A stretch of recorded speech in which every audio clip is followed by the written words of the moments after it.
Reality of Bageshwar बाबा। क्या है बाबा की सच्चाई? सवाल है, इंडियंस को बाबा की जरूरत क्यों पड़ती है? अरे हमको तो ये तक नहीं पता कि बाबा शब्द का रियल डेफिनेशन क्या है। हमको लगता है अगर कोई इंसान 200-400 साल जी लेता है तो बाबा बन जाता है, या फिर कोई छोटी मोटी चमत्कार कर लेता है तो बाबा बन जाता है। अरे भाई, चमत्कार तो मैजिशियन भी करते हैं। इसके पीछे दो बड़े कारण है। ये सारे बाबा लोग एक बिजनेस चलाते हैं।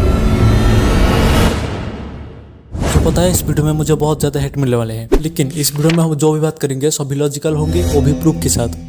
इंडिया के इतिहास में बाबाओं का एक बहुत बड़ा योगदान रहा है। तब के जो बाबा थे वो लोगों को आगे बढ़ने की सलाह देते थे, बड़े ही साइंटिफिक तरीके से समझाते थे। साइंस से याद आया, क्या आपको पता है वो लोग हमारे मॉडर्न साइंस से 500 साल आगे थे। मतलब ये इतना ज्ञान था कि अगर उसका अच्छे से यूज किया जा सकता तो इंडिया आज पूरे दुनिया का बाप होता। हमें तो दूसरों को अमीर बनाने में मजा आता है। अरे हमको तो ये तक नहीं पता कि बाबा शब्द का रियल डेफिनेशन क्या है। हमको लगता है अगर कोई इंसान 200-400 साल जी लेता है तो बाबा बन जाता है, या फिर कोई छोटी मोटी चमत्कार कर लेता है तो बाबा बन जाता है। अरे भाई, चमत्कार तो मैजिशियन भी करते हैं। भारत में बाबा उसको कहा गया है जो आपको आपकी असली बाप से मिला दे। यहाँ असली बाप का मतलब है सत्य यानी आत्मा। यानी बाबा उसको कहा गया है जो आपको आपकी आत्मा से मिला दे। इतिहास में हमने कई ऐसे लोग देखे हैं, जैसे आदि शंकराचार्य, गुरु नानक, बाबा फरीद, कबीर, स्वामी दयानंद, स्वामी विवेकानंद। लेकिन हाल ही में जैसे ट्रेंड से आ गया है और निकम्मे लोग बाबा बनने शुरू हो गए हैं। होंगी बाबाओं का बाप, फ्रॉड नंबर 1। ये लोग जनता को बेवकूफ समझते हैं। अब सवाल है, इंडियंस को बाबाओं की जरूरत क्यों पड़ती है?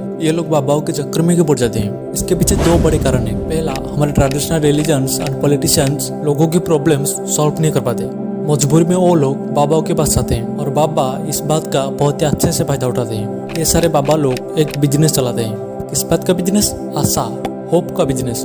नौकरी दिलाने से लेकर कैंसर की बीमारी तक सारे प्रॉब्लम्स को सॉल्व करने का दावा करते हैं। नौकरी का प्रश्न है, मुझे डेट बता दीजिए कब लगेगी। बेसिकली बाबा लोगों को पॉजिटिव फील कराते हैं और भरोसा दिलाते हैं कि आपकी प्रॉब्लम सॉल्व हो सकती है। इसको कहते हैं प्लेसिबो इफेक्ट। प्लेसिबो एक तरह की ट्रीटमेंट है जिसमें आपको लगता है कि आपको कोई दवाई दी जा रही है, लेकिन असल में वो दवाई नकली है। आपको सिर्फ पॉजिटिव फील कराया जाता है, बाकी सब अपने आप ठीक हो जाती है। रिसर्चर्स का कहना है प्लेसिबो ऐसे कई सारी प्रॉब्लम्स को सॉल्व कर सकती है। बाबाओं की सलाह में कोई मैजिकल पावर नहीं है। मैजिक तो तब होती है जब आपको लगता है बाबाओं की सलाह से आपकी प्रॉब्लम सॉल्व हुई है। दूसरा है एजुकेशन। एक पढ़ा लिखा इंसान कभी भी बाबाओं के चक्कर में नहीं पड़ता। बाकी लोग आसानी से बेवकूफ बन जाते हैं। इसमें कहीं ना कहीं हमारे एजुकेशन सिस्टम में ही कुछ खराबी है। हमारे स्कूल और कॉलेज में प्रॉब्लम सॉल्विंग और क्रिटिकल थिंकिंग के बारे में कभी बताया नहीं जाता। ऐसे में छोटे से छोटे प्रॉब्लम्स को खुद सॉल्व करने के बजाय लोग बाबाओं के पास चले जाते हैं। अब आते हैं बागेश्वर बाबा के ऊपर। उनके ऊपर रिसर्च करते समय हम 100-200 वीडियो तो देख ही होंगे।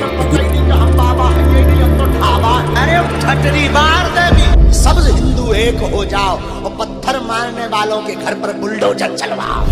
बच्चा है, हमने उनको कुछ भी नहीं बताया, उन्होंने सब कुछ खुद ही लिखा है।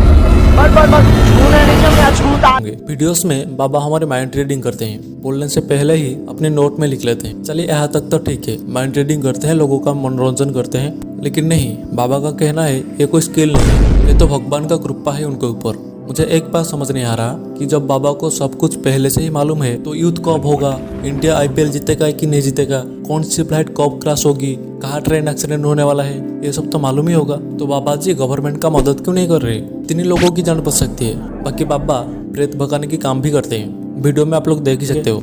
चलिए, जिस चीज का आप वेट कर रहे थे, फाइनली टाइम आ चुका है चैट GPT से पूछने का, AI क्या सोचता है। रियलिटी ऑफ बागेश्वर बाबा। क्या है बाबा की सच्चाई? चैट GPT को सिर्फ 2021 तक की डेटा फीड किया गया है, तो हम उसके अल्टरनेटिव गूगल बार से पूछते हैं। रियलिटी ऑफ बागेश्वर बाबा।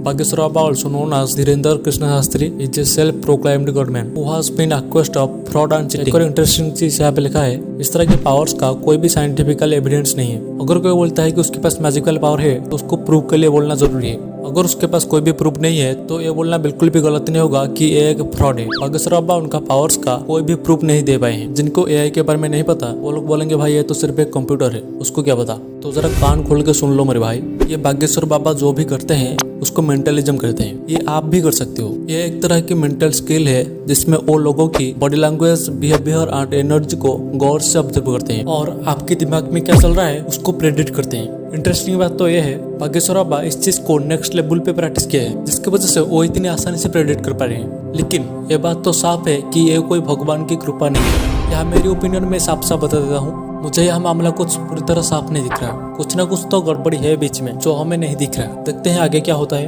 अगर आप भरोसा करते हो तो खुद का रिसर्च जरूर करना, कहीं आपका भरोसा और पैसों का गलत इस्तेमाल तो नहीं हो रहा। और हाँ, आजकल सब्सक्राइब नहीं कर रहे हो, चलो जल्दी करो। कर लिया? मिलते हैं।